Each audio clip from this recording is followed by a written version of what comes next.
you. How about that? Thank you very much. Thank you very much. Well, hello, everybody. It's Saturday night. Welcome to the Jonathan Ross Show. The Killers, ladies and gentlemen. How about that for a start? All killer, no filler. Hey, first of all, let's start by saying well done, Andy Murray. Wasn't that incredible? He's won his first Grand Slam. He won the US Open. Finally, Andy, we will accept that you are British. And you win one more, you're English. I'm proud of Andy. He's the nation's new sweetheart. I like to think of him as Jessica Tennis. Millions of Scots stayed up into the early hours with champagne, whiskey and beer. Others watched the tennis. It was a big night. The tennis wasn't the only Grand Slam of the week. There was the Slammer's Andrew Marr's wife hit him with a frying pan. Did you see the picture in the papers of him? I know you're a leading historian, Andrew, but you're not going to find the history of Britain down there, OK? It wasn't just him. Did you see Dermot Moynihan in the park as well? It makes watching Sky News a whole different experience. Hearing him say this just in and coming after the break, I can't take him seriously anymore. It's been an incredible summer. Hasn't it been a great summer of sport? It's been incredible. It's been just remarkable. And people are saying the knock-on effect will be we'll all be running more and cycling and swimming and all that, but not everyone has been swept up with Olympic fever. I'm talking specifically about cats. Because they're more into sleeping. Cats will sleep anywhere. I found a website entirely devoted to sleeping cats. Would you like to see some? Yeah. This included. Look at this one.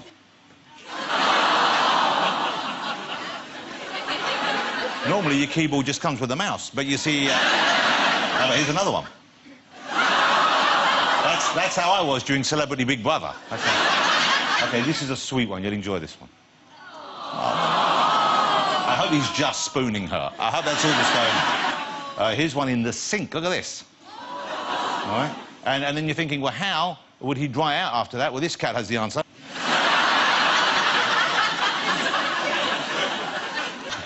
Finally, just to prove that cats are occasionally awake, have a look at the cat in the hat. Look at that.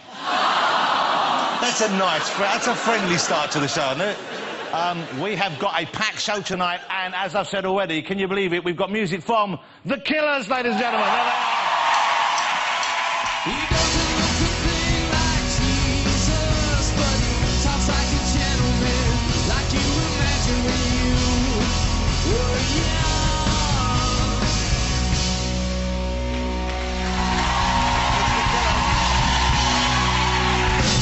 Thank you, gentlemen. Great to see you again. Thank you. They'll be doing a live number at the end of the show. Let's hear who else is on the programme tonight. My first guest is one of the most sought-after actors in Hollywood. It's only Liam Neeson, ladies and gentlemen. Liam Neeson.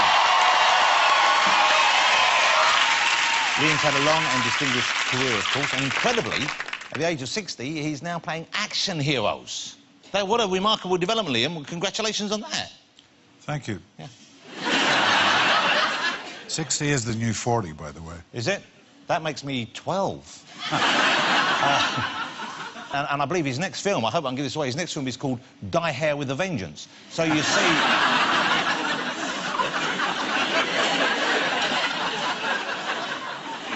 Let's see if he's still talking to me. Liam Neeson, ladies and gentlemen. The fabulous Liam Neeson. I'm thrilled he's here. All right. My next guest is, I think, the undoubted queen of the Olympic commentary world. It is Claire Balding. Hey, Claire.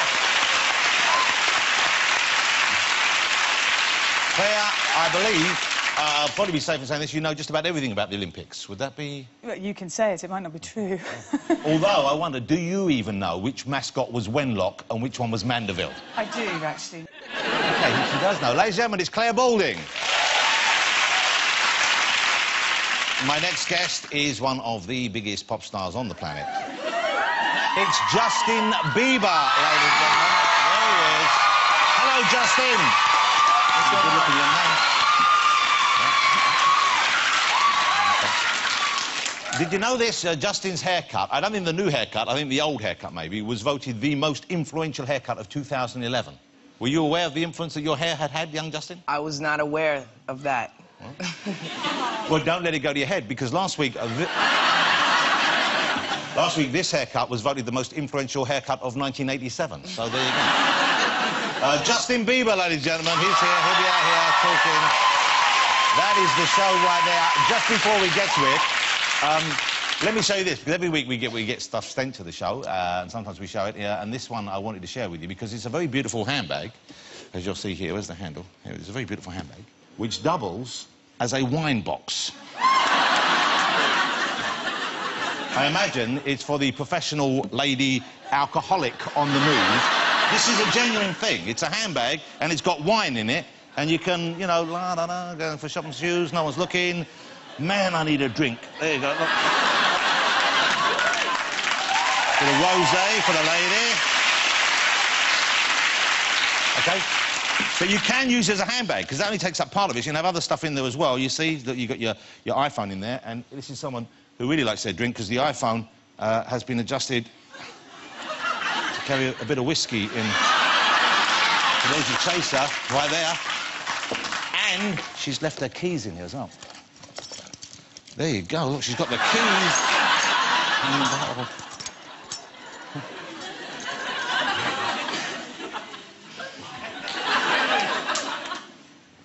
We were meant to switch this for water. OK, there's your handbag. Let's get my first guest out. He's one of Hollywood's top stars, and here he is in one of my family's favourite movies. He's kind of making action movies at the moment, but this just is one of the loveliest films I think ever made. Love Actually. OK, Dad. Let's do it. Let's go get the shit kicked out of us by love. Yes. Just give me 1 sec. Yeah. Oh, I'm sorry. Sorry. That's okay.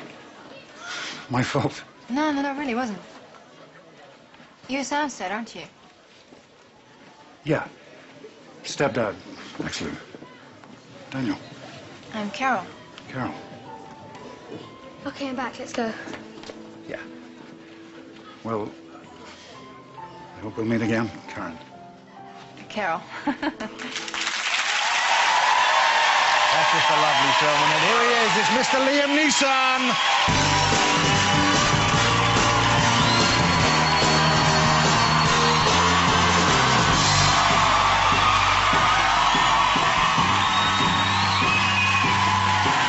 I thought they were here for Bieber, they're here for you. Follow you down. Liam Neeson. Hey, what a strikingly charismatic man Mr. Neeson is. Did you feel it when he came out? Was it just me, or did you feel the sexual longing of when... Huh? Sorry, you were saying something. Liam, so, hey, what a remarkable sort of change in your career to start doing action movies. I know, it's... No, they're great fun, but, you know, it's kind of unexpected. Was it a plan, or did it just happen? Oh, totally. No. I did this film, Taken, 5 years ago. Thank you. And I had just turned 55 years of age when we wrapped the film. And unbeknownst to us all, it became very successful. And so Hollywood started sending me action scripts. But what a great thing. We should just point the story of Taken, because Taken 2 is just about to come out. You're a kind of security guy, Yes. And your daughter is, as the title would have you expect, taken. Yeah. And then they picked the wrong guy to mess with because... Yeah, I'm an ex-CIA operative, you know. And in the new film, Taken 2, She's taken again. And his wife is taken too. Well, first of all, I'm saying, why don't you consider... I give her away. You sort of swap her, don't you? Because she's sort of pain in the butt. So. But do you find that people are... Do they speak to you about travel? Do they say, look, I'm worried about sending my kids away? Because when I saw it, I thought, that's it. Oh, they're not going to Europe. Yeah. And I really hate it because it's, you know, I'm a father of 2 boys myself. I love them to travel. How old are they? 16 and 17. But I've had a lot of parents coming up to me saying, yeah, thanks for doing that movie. Yeah, I'm never sending my daughter, my son, to Europe. I say, well, please don't do that. Yeah. You know. What do you do to unwind? How do you, if you want to get away from it, or what do you do to sort of like really have a break? I'm an avid reader. I'm a kind of a hiker. I love to walk. And I fly fish. I like to fly fish. So you got the waders and... Oh, we've got all that stuff. You got the technology. Yeah. And when you catch the fish, do you throw them back or do you eat them? Oh, no, I put them back. Yeah, it's catch and release. Yeah. What's the biggest fish you've ever caught? No. But... So about 3 inches. A 5-pound trout. Wow, that's pretty good. You didn't eat the trout? No, I like practicing catch and release. That's right. Yeah. I've caught an 18-pound salmon. I tell a lie. That was the biggest fish I caught. Yeah. And you didn't eat it? I put it back, yeah. It just seems a waste of energy, to be honest with you. No, it's great. It's great sport, John. You'd like it. I think you'd be good, you know? I would like to come fly fishing with you. Yeah. We'll do it sometime. Shall we bring Justin Bieber? No, I'm not coming fly fishing. Why not? What do you think we're going to do to you? It's not Deliverance. We're just going to go fishing. Don't do the puppy face. What? Okay, when Let me see how it works on you. You do the puppy face. Okay, here we go. You ready?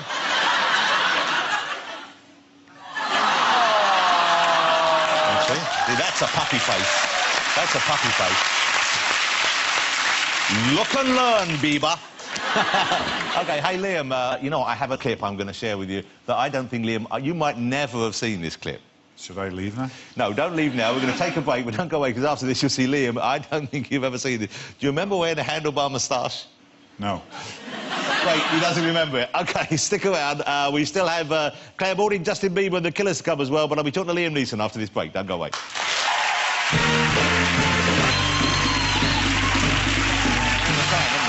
Welcome back. I'm here with the very handsome and very personal Mr. Liam Neeson. Liam, I've got this great clip I want to show you. I don't think you remember doing this. I don't. OK. It's from 1978. Oh, God. And so you'd have been, what, sort of... 16. Yes. Well, let's have a look at this. Here we go. This is Liam, as perhaps you've never seen him. 70 years ago, day excursions were all the rage. If you wanted to get away from the dreary world of work, you paid your money over to the railway company. For the price of your fare, they would carry you away to somewhere much more pleasant. Somewhere like Bangor or Bundoran. You could spend the day as you pleased, taking in the sea air, or watching the pretty girls go by. You could also partake of the pleasures of sea bathing.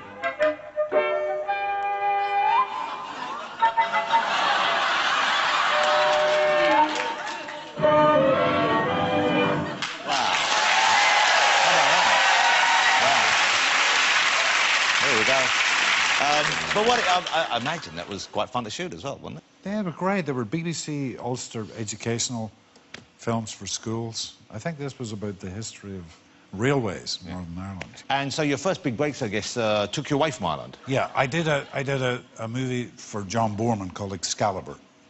And from there, I moved to London. Was there a culture shock when you came to London?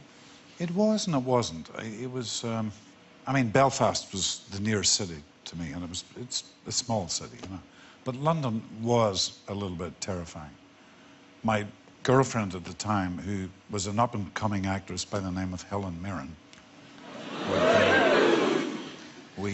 Hang on, let's just enjoy that for a moment. Just let that settle, you know. Congratulations. No, great woman. And so, was it with Helen Mirren? Because I know we'll talk about something. You were a boxer, but you met Muhammad Ali, is that right?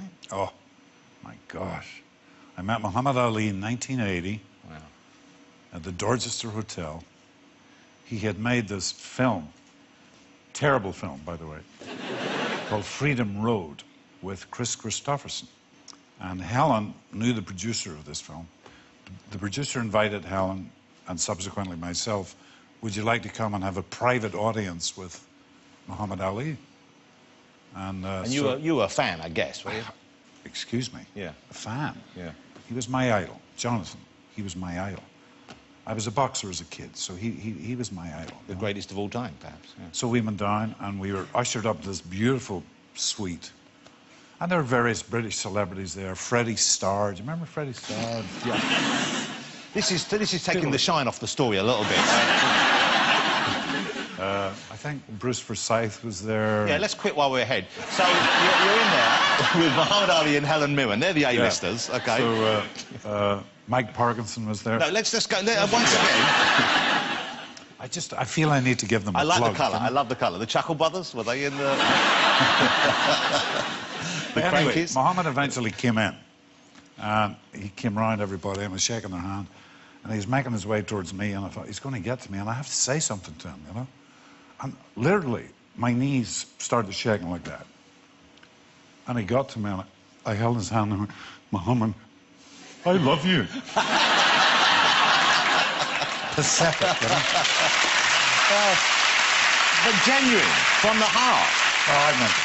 Yeah. And then he started flirting with Helen. Uh-oh. And then I thought, oh, Muhammad Ali's flirting with my girlfriend. How cool. You know, when Freddie Starr tells his story, he says Helen started flirting with him, you know. That's great. And so you boxed as a kid. Were you any good as a boxer? I was Ulster Northern Ireland champion for Wow, a couple of times. Wow. Irish runner-up a couple of times. I was okay, John. I was competent. I wasn't great. I wasn't... So I had a good left jab. Presumably you could have had a career. Why did you stop? No, it hurt. Yeah. Are you still boxing now? Do you keep in shape? I train, Jonathan. I don't box anymore, but I train. You train using boxing or other sort of training? Using boxing, I have a big heavy bag. I have a lovely little gym that I've made for myself. Nice. Well, that must help when you're making the movies, the action movies. That's why you can do it at your age, I guess, because you are in good shape still. I keep in good shape, and yeah, in these Taken movies, I don't do my own stunts. Yeah. I have a great buddy who does all that, but I do my own fights. We have, I think this is, I'm not sure this is the trailer or clip, but here it is. This is Taken 2, and it is out on the 4th of October. And I love the name of the guy who directed it. Is that his real name? Olivier Megaton. Megaton. Yeah. There you go. So this is Un film d'Olivier Megaton, Taken 2. Listen to me carefully, Kim. Your mother is going to be taken. People are going to come for you, too. What are you going to do? What I do best.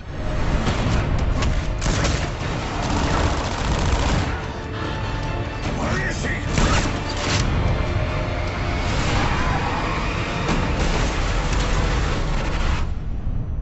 30 minutes. This is not a game. I will finish this thing. You'll just have to die.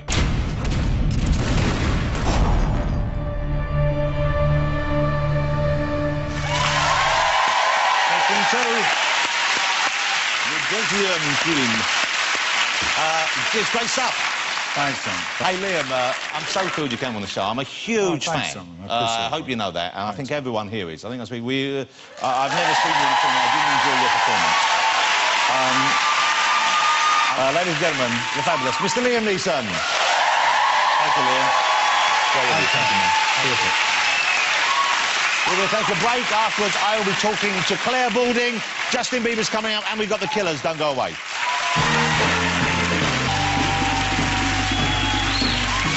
Welcome back. Thank you.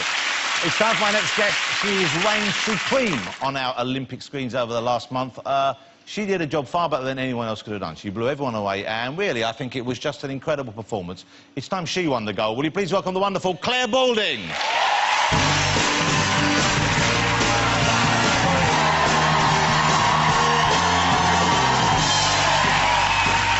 Arise, Dame Balding. Great to have you here. Take a seat, get comfortable. How lovely to have you here. I just did what I did when I did the flowers as well, jazz hands. I get panicky and I just don't know what to do. Well, look, jazz hands.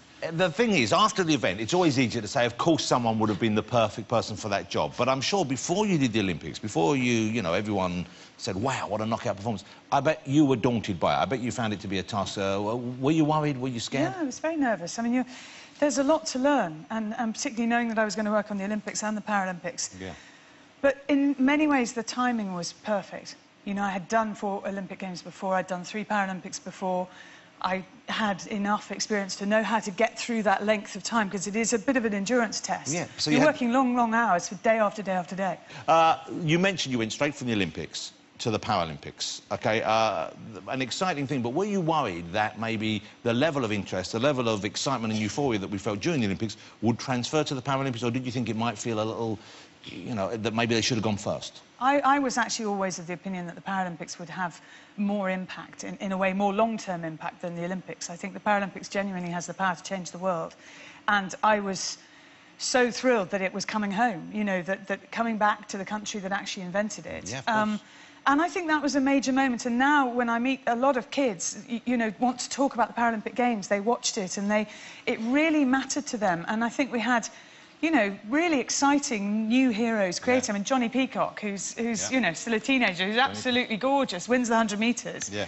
And he is a new pin-up for people. And I think the same with Ellie Simmons. Ellie Simmons, when she won the first, I was in tears. It was such an emotional moment. And she's so charming, lovely, the smile she's got. Wow, what a star. She is. She's fantastic. And you think she went to her first Paralympic Games when she was 13. Yeah. And came back, you know, not understanding at all how much of a star she would be. And now she's much wiser. I mean, she's still only 17, but she did really well. Incredibly. And oh, yeah, and she's so cool with it all. And you know, same in the Olympics with Tom Daley. I mean, they are sports equivalent of Justin. Yeah. And I'm just really impressed with how they get on with it all. I was on the floats, I was working on the parade on Monday. We got to Trafalgar Square and, you know, the buses all slowed down, or the floats, or whatever they're called, all slowed down, and all these thousands and thousands of people. And I think I was with Chris Hoy at that point, as you are, and in little reflected glory, stand close to Chris Hoy, they'll all cheer. Attendance for me. Watch that gold medal reflect off my chin. And I looked out at that crowd, and he was saying to me, he said, you know, this isn't about them saying thank you to us, it's about us saying thank you to them for their support. And he's a very wise man, Chris Hoy. He's a fantastic man. And I just looked at her, and the bottom lip went completely, and I really lost it. I was very, very emotional, and you just think, oh, this did something fabulous to our country. Yeah. It did something fantastic to London. Everyone started talking to each other. It was great on the tube and on the train and on the, you know, on the bus. Everybody's going, oh, did you see that last night? And that big shared experience, and everybody, you know, the first real Twitter Olympics, so everybody's tweeting about it and sharing it in that way, going to big parks, watching on big screens. But it just filled us with joy, and I love that, and I want to hold on to that. It was great. But remarkably, you're doing it in a way because this wasn't, I would have thought, the career you had mapped out for yourself. I mean, you had a sporty upbringing, you had a, you know, a kind of life which was really, it was built around horses. It was your love of horses. Yeah. That was your teenage years, your youth, and that's, I guess, how you wanted the future to go. And yet, I don't know that it was. I'm not sure I had any clear idea of what... I wanted to write books. That's what I wanted to do. Well, that's what a lovely link, because Claire has a book out. I've been reading it, genuinely been reading it, really enjoying it. Claire Balding, My Animals and Other Family. I know you should put animals before family. Yes. Because it is kind of... There's animals in every chapter, aren't there? Yes. Well, every chapter is a different animal, and it's got lovely illustrations at the beginning of each chapter of the various ponies and horses and dogs. No pictures of your mums or dads drawn in this, but lots of illustrations of the animals. Yeah, so they're the kind of big thing, really. Yeah. It seems like you had a fairly an eccentric upbringing, because there you are. I don't know how old you are there. I'd guess you're about 3, maybe, or something like that. Yeah, something like that. You've got a dog collar around your head. Well, I thought I was a dog. Oh. Well, you do. Lots of people do, don't they? So I would sleep in the dogs' beds with them, and you know, sometimes... Oh, I mean, drinking from the dog's water bottle, that's fine, isn't it? Isn't it fine? It's fine. It's unusual. I tried eating a Bonio biscuit once, but that was a bit dry. I didn't like it much, you know. Why did you... Because you were just little and a bit confused? Well, because the dog's got a lot of attention and a lot of love, and their life seemed to be very nice, so I just wanted to be one of them. Hold it. Look how cool Liam is with a toothpick in there, look.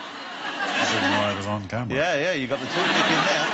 That looks like the kind of weirdest father and son movie ever made. Hey! But... I think we've just found the plot for Taken 3. Right there. It's not preachy at all, but there is a sort of message in it as well. You're talking often about your father's kind of refusal to... In a humorous way, about his belief that women weren't, and aren't, indeed, equal to men. Yeah. I mean, there was a sort of, you know, women ain't people was the family joke. And I think... Can I just say... It's so funny. That's a hilarious joke. Oh, yeah, what a great joke. But, you see, this is...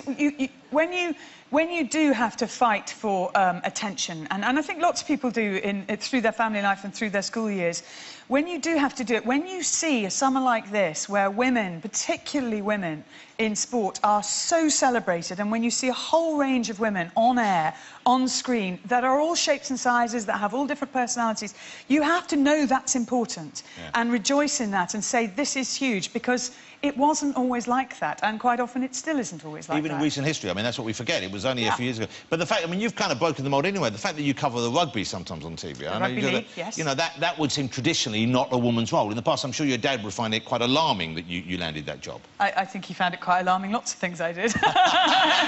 In terms of presenting sport, yeah, I think... But now, I don't think it... In terms of presenting sport. Was he... OK, well, let me ask the question again. Was he cool when you came out? Was he relaxed about that? He was really cool, yeah, he really was. And he's great, and he adores Alice, and they play golf together quite often without me, because I'm not good enough. And, no, he is super cool. And actually, I rang him this morning because I was worried that some people's take on the book might be that he was too harsh. Yeah. And he said, don't you worry about it. I think it's a fantastic book, and I'm cool with this. The book's a great read. It's out now, and I suspect this is a perfect time to come out. There's a story in I Love about, you know, it's a very unusual childhood, very unusual experience. Not many of us ever came home and found the Queen sitting in our front room or in the dining room having breakfast with the family. But you did. I did, yes. And my father had either forgotten to tell me or I hadn't listened. Either is likely. And so he'd forgotten to say the Queen was coming for breakfast. And well, the Queen would come like twice a year to see her horses, and he trained her racehorses. And so your father trained the horses, and you had the horses there. So there was a reason. It wasn't she didn't just drop in very rudely. No, just said, I'm coming for breakfast. What have you got? She loves free food, but there was a way. Yeah, and I'd forgotten, so I come herring in, and I'm in my really dirty jodhpurs, and I've got a rugby shirt on and a spotted handkerchief around my neck because that was a really good look then. And I come herring in, and there's the Queen sitting at the head of the table. And I kind of missed my moment to curtsy and say, Your Majesty, and do all the things that you're meant to say. So there's a gap, and I just go, oh, great, sausages. And go to help myself to... fantastic, cooked breakfast. And I was going through a stage of... there's a very... Well, half my family's American, and there's quite an American delicacy, which is sausages on toast with marmalade. So it's delicious. That sounds disgusting. Oh, no, it's delicious. But it is quite difficult to cut a sausage long ways, delicately, and if you're a bit nervous and the Queen is sitting at the table, a bit like a bar of soap, it is quite likely to just go shooting off the table, which it did. You didn't hit Her Majesty? Towards the Queen. No, I grabbed it but even then, that's a treason offence, I think. If you hurl half a sausage at Her Majesty. Yeah, and I went to grab the sausage and I knocked over the milk, and it just... Oh, it was awful. And then my father growled at me like he growled at the dogs. And my mother hissed, and it was just horrible. And the Queen raised an eyebrow. Yes. There's a great story in there, actually, I think, which illustrates the Queen's sense of humour more than anything. My father would ring all his owners on a Sunday, so he rings the Queen in 1979, in May of 1979. And bear in mind, my father didn't really read anything other than the Sporting Life at the time, and now the Racing Post. So if things appeared in the Sporting Life or the Racing Post, he knew they'd happened. So there was betting on the general election, so he knew the general election had happened, and he kind of knew who'd won. So the Queen says to him, and what do you think of the election result? And he says, genuinely says, well, I don't know, it's going to take a bit of time to get used to a woman running the country. He said to the Queen. And it's just like, how could you say that to the Queen? And I think, to her great credit, she didn't take her horses away, you know? She clearly thinks he's amusing. Or said it as a joke. He got away with it. He got away with it. I love the book. I loved seeing you on TV every episode. I thought you just an incredible job. I know everyone said that to you, but the reason why everyone said it is because it's true. So you have great affection for everyone and also respect as well, I think, which is important. How lovely to have you here. Ladies and gentlemen, Claire Balding. Thank you. Thank you. That was lovely. Thank you. It was great. It was great fun. The lovely Claire Balding. Join us after the break. I'll be talking to the Prince of Pop, Justin Bieber, and we'll have live music from The Killers, so don't go away.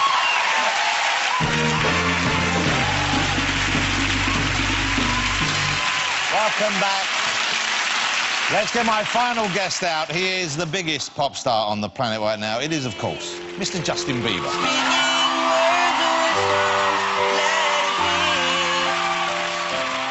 Come on, Justin.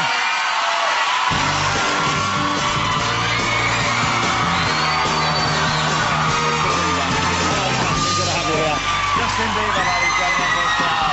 You're screaming there. Sit yourself down, young man. Wow. Well, here we are. And now...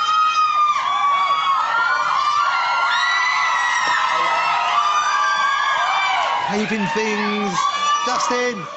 Justin, great to have you here. Thank you for having me. The screaming, how do you deal with the screaming? Because you have this wherever you go, and just today, outside of the area where I'm getting changed upstairs, the girls are waiting for you. Yes. And every time you go out, or someone who looks remotely like you, or even at one stage, a man with a turban who looked nothing like you, they go nuts. Have you blocked it out yet, or do you feed off it? I'm kind of getting used to it, you know? Because how long have you been famous? How long have you had that kind of a reaction when you appear? This has been, probably 3 years now. 3 years, since you were 15, then? Yeah. How did you celebrate your 18th? What did you actually do for the... Because it's a big event. Yes. Well, I mean, I just hung out with some friends and family. We had, 2 parties. One was for... One for friends, one for family? One's for family, one's really, for yeah? Yeah, kind of, yeah. So the family party was more... Conservative and, yeah, the other one was, party time. And what does party time involve? Party time. Party time? Yeah, dancing and just having fun. We just had a good time. Yeah. Shake a tail feather? Yeah. Dancing to your own music, or do you dance to other music? We dance to other music, yeah. Okay. Because I guess you dance to your own music all the time for other people. I do dance to my own music all the time. What music do you like to dance to when given the choice, the freedom of choice? I mean, I like to dance to a nice Beyonce song. Who doesn't? Every now and then. You know. Can you do the single lady dance? I can't do the single lady dance. You can't do the single... I don't know it. There we go. That's it? You're halfway there. All right. You know, the Killers here, they can do the single lady dance.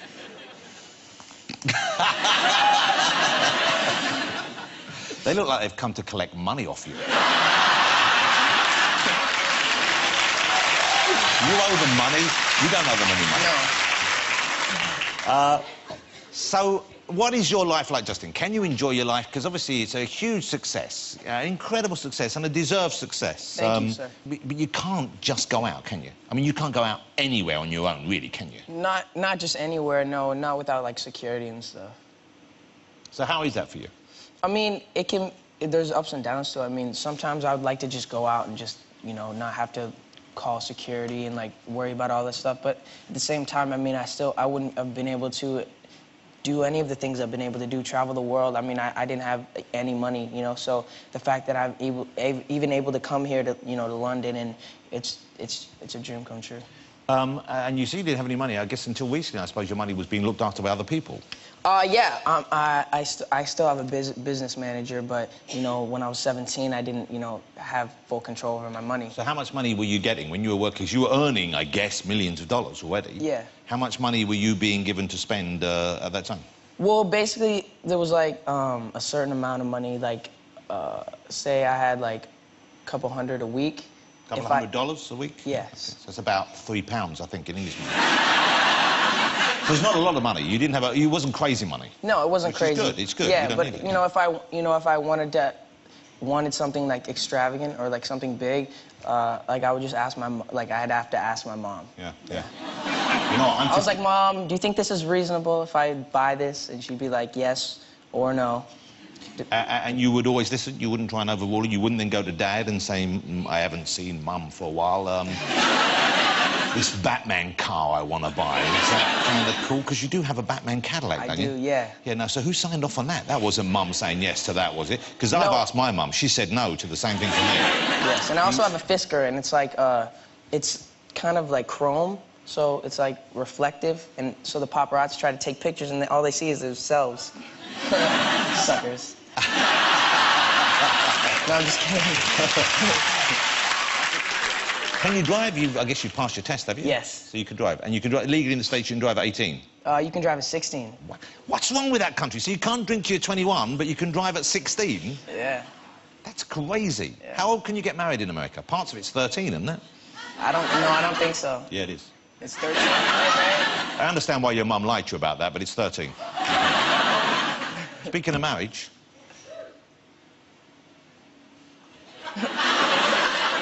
Speaking of marriage, what? Speaking of marriage, are you seeing anyone at the moment? What does that have to do with marriage? Justin and Selena sitting in a tree. K-I-S-S-I-N-G. Along came blah, blah, blah, and do and that, and then they get married, put a ring on it. So, that's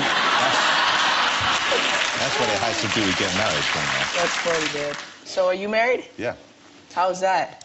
What do you mean, How did I find someone to marry me? No, I mean, like, how is the marriage? Oh, how life? is that? Yeah. I will have been married 25 years next year. Wow, congratulations. Congratulations. That's right, she won the lottery. But no, I'm very, very happily married, and it's been a wonderful thing in my life. And what about you? I'm not saying you get married, but are you seeing anyone at the moment, I guess? Or do you have to be guarded about that? Do you have to be careful because the fans maybe don't want to know that you're in a relationship? They like to think that you're there, Justin. Yeah, well, I mean, at the end of the day, I'm always going to be there, Justin. You know, regardless of, you know, who I'm dating. Let's see what your wife says about that. But anyway... Yeah, but at the end of the day, I like to just, you know, make sure my fans are comfortable. I don't like to, you know, talk about it too much to, you know, throw it in their face or anything like that. You know, I respect. He didn't mean that. What? They're in England. We're a different class of people over there. You guys have a sick sense of humor. God. They've all read 50 Shades of Grey. That's the problem. That's the problem. Are you familiar with that new work of literature? Have you heard of that? Yeah, they actually want me to be in the movie. What? No. I'm just kidding. Christian Grey, his adventures as a boy.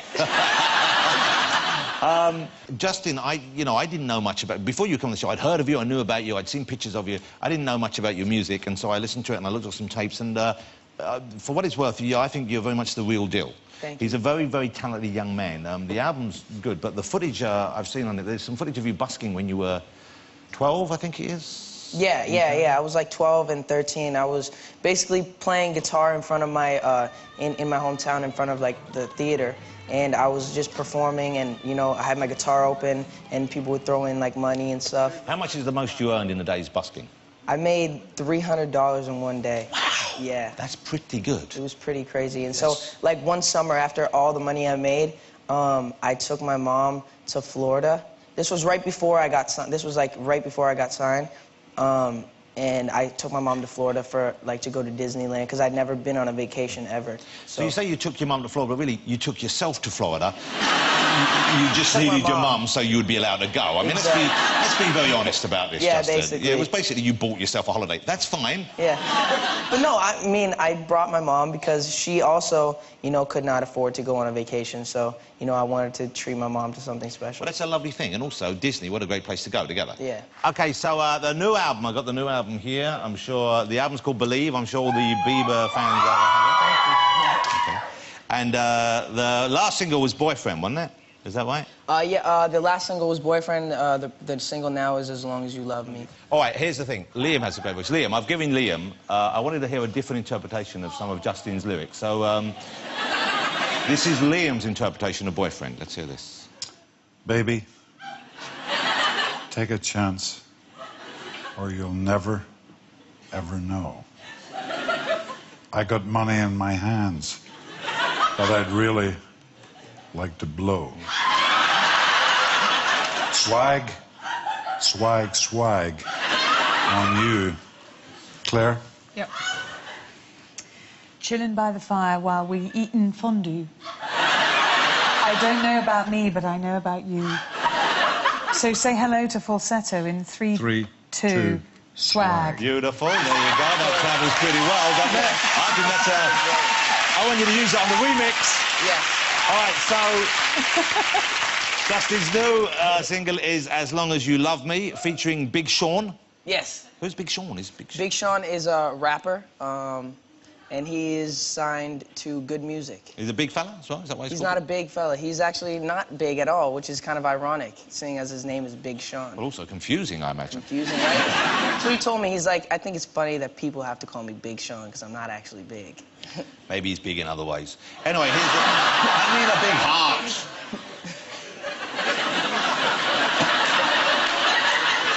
What's wrong with you believers? Let's have a look at the VT. This is the new single from Justin Bieber, As Long As You Love Me, featuring the not-so-big Sean. Let's look at this.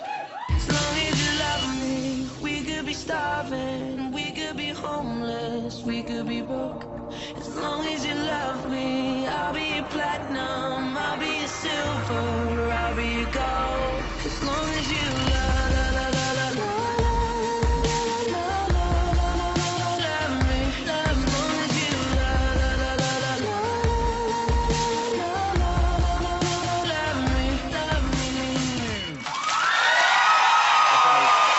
Justin Bieber performing his newest single there. It's going to be a hit. You're doing a film as well, maybe, I've heard. You might be doing a movie. I know you've already done a little bit of acting. But you might be doing a movie with Mark Wahlberg, is this right? Yeah, me and Mark Wahlberg are working on a script right now. It's a basketball movie, so I'm really excited about it. You know, sometimes here, after the show, I don't even know this, I'm quite well known. My sporting past in this country is well known. You wouldn't know that. Kind of a big deal. Well, I'm a big deal sports-wise. I used to be, and I was semi-pro basketball. Did you know that? Oh, really? Yeah, yeah.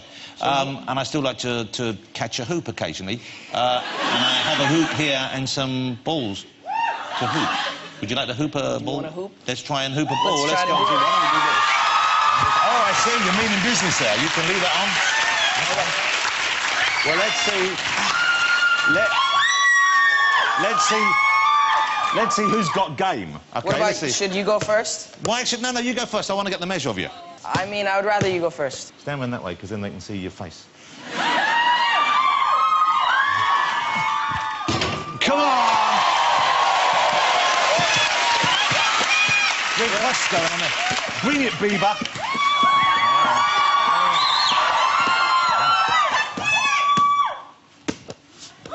Ow. Is that okay?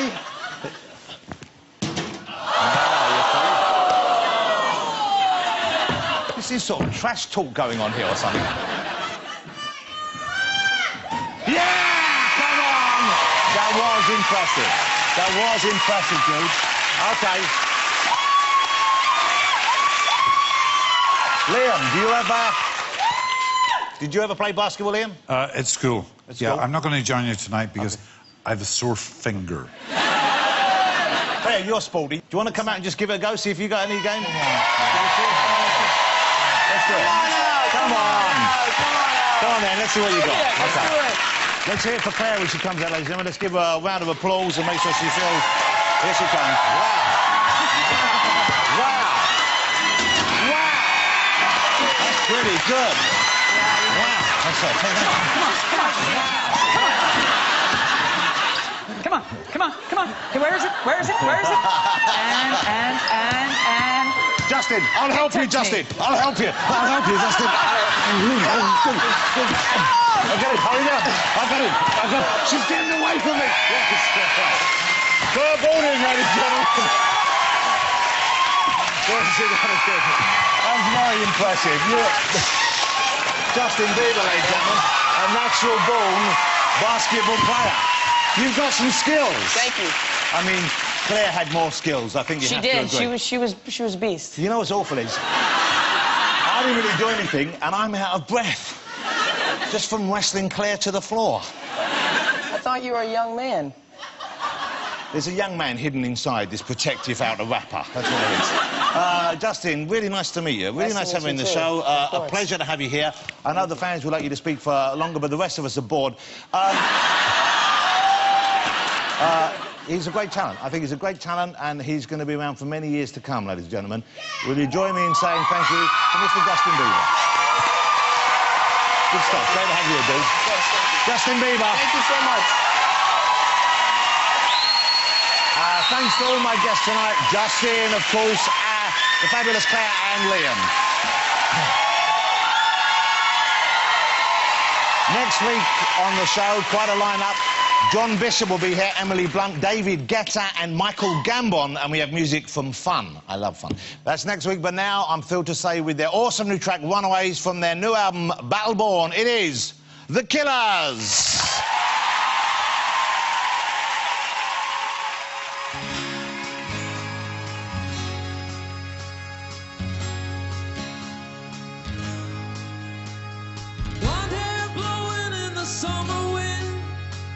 A blue-eyed girl playing in the sand. I've been on a trail for a little while, but that was the night that she broke down and held my hand. A teenage rush, she said, ain't we all just runaways? We got time, but that ain't much. We can't wait.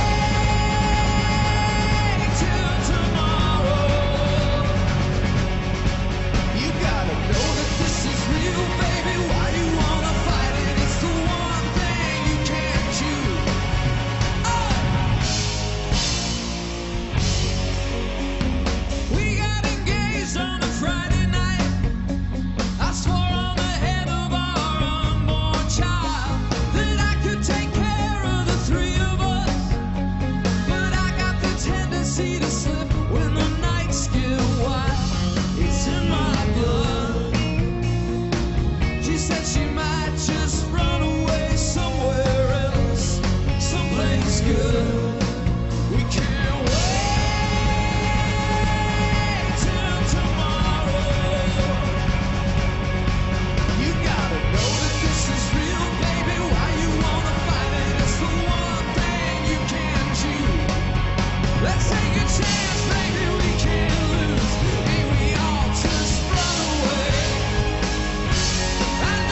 Ladies and gentlemen.